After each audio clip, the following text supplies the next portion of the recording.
माँ काली और भगवान श्री कृष्ण की वीर गाथा, काली चौदस और नरक चतुर्दशी के पर्व, भाग 8। माँ काली की वीरता, काली चौदस के महासंग्राम की कहानी। कई वर्षों पहले एक दूर देश में दुनिया संकट में थी। एक शक्तिशाली राक्षस था जिसका नाम रक्तबीज था, जो हर जगह तबाही मचा रहा था। उसकी ताकत अजीब थी। जब भी उसके खून की एक बूंद जमीन पर गिरती, वहां एक नया राक्षस जन्म लेता। लोग बहुत डर गए थे और उन्हें समझ नहीं आ रहा था कि क्या करें। लेकिन फिर उन्होंने शक्ति की देवी मां काली को पुकारा। काली चौदस की रात, दिवाली से एक दिन पहले, मां काली प्रकट हुईं। वे बेहद ताकतवर और भयंकर रूप में थीं। काले वस्त्र पहने बुरी शक्तियों से लड़ने के लिए तैयार थीं। जैसे ही उन्होंने राक्षस रक्तबीज से युद्ध करना शुरू किया, उन्होंने देखा कि उसकी हर बूंद से और भी राक्षस पैदा हो रहे हैं। तब मां काली ने अपनी अद्भुत बुद्धि से एक योजना बनाई। उन्होंने अपना विशाल मुंह खोला और सारी खून की बूंदों को गिरने से पहले ही पी लिया, ताकि कोई नया राक्षस पैदा न हो सके। अपनी अद्भुत शक्ति से उन्होंने रक्तबीज का वध किया और धरती को उसके भयानक राक्षसों से बचा लिया। मां काली के कारण धरती फिर से सुरक्षित हो गई। लोग इस दिन को काली चौदस के रूप में मनाते हैं, यह याद करते हुए कि कैसे उन्होंने बुरी शक्तियों से सबको बचाया। कहानी की सीख। पहली सीख, साहस और दृढ़ता। चाहे परिस्थिति कितनी भी कठिन क्यों न हो, अगर हम दृढ़ता से सामना करें तो हम किसी भी बुराई को हरा सकते हैं। दूसरी सीख, बुरी आदतों से मुक्ति। काली चौदस हमें यह सिखाती है कि हमें अपने भीतर की नकारात्मकता और बुरी आदतों से लड़कर उन्हें दूर करना चाहिए।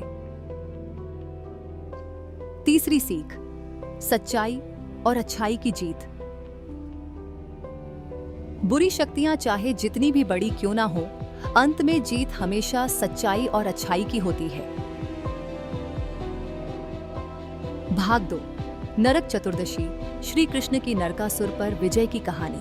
अब चलिए अगली कहानी सुनते हैं, नरक चतुर्दशी की, जो काली चौदस के बाद आती है। क्या आप जानते हैं कि हम यह दिन क्यों मनाते हैं? यह भी अच्छाई की बुराई पर जीत की कहानी है।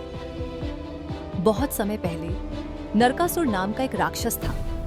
वह बहुत ही बुरा था और पूरी दुनिया पर राज करना चाहता था। उसने लोगों को कैद कर लिया और सबको दुखी कर दिया। लेकिन चिंता मत करो, क्योंकि मदद जल्द ही आने वाली थी।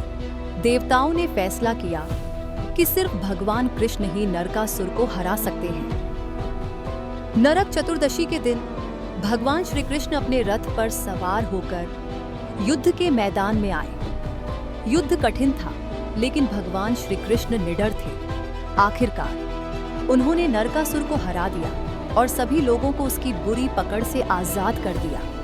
पूरी दुनिया ने इस जीत का जश्न मनाया। इसलिए नरक चतुर्दशी के दिन हम दियों को जलाते हैं और खुशियां मनाते हैं। हम याद करते हैं कि चाहे अंधकार कितना भी शक्तिशाली क्यों न हो, अंत में हमेशा प्रकाश और अच्छाई की जीत होती है। तो प्यारे दोस्तों, काली चौदस और नरक चतुर्दशी की ये कहानियां हमें सिखाती हैं कि हमें हमेशा बहादुर, ताकतवर और अच्छाई से भरे रहना चाहिए, जैसे मां काली और भगवान श्री कृष्ण थे। पहली सीख, अहंकार का नाश अवश्य होता है। नरकासुर के अहंकार और बुराई उसे अंततः विनाश की ओर ले गए। यह हमें सिखाता है कि चाहे कोई कितना भी शक्तिशाली क्यों न हो, अहंकार और अन्याय का अंत निश्चित है। दूसरी सीख, अच्छाई की हमेशा जीत होती है। भगवान श्री कृष्ण की जीत हमें यह सिखाती है कि चाहे अंधकार और बुराई कितनी भी बड़ी क्यों न हो, अंत में अच्छाई और सत्य की ही विजय होती है। तीसरी सीख, दूसरों की मदद करना एक महान कर्तव्य है। भगवान श्री कृष्ण ने नरकासुर से लोगों को बचाया और उन्हें स्वतंत्रता दी। यह हमें सिखाता है कि जब भी किसी को हमारी मदद की जरूरत हो, हमें बिना सोचे समझे आगे आना चाहिए और उनकी सहायता करनी चाहिए। चौथी सीख, धैर्य और विश्वास रखना आवश्यक है।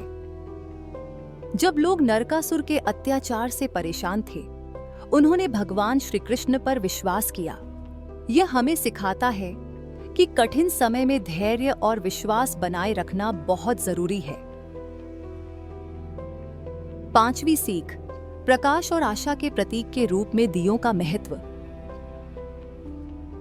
नरक चतुर्दशी पर दिए जलाना यह दर्शाता है कि हम अपने जीवन में हर अंधकार को दूर कर सकते हैं और आशा और प्रकाश को अपना सकते हैं। धन्यवाद।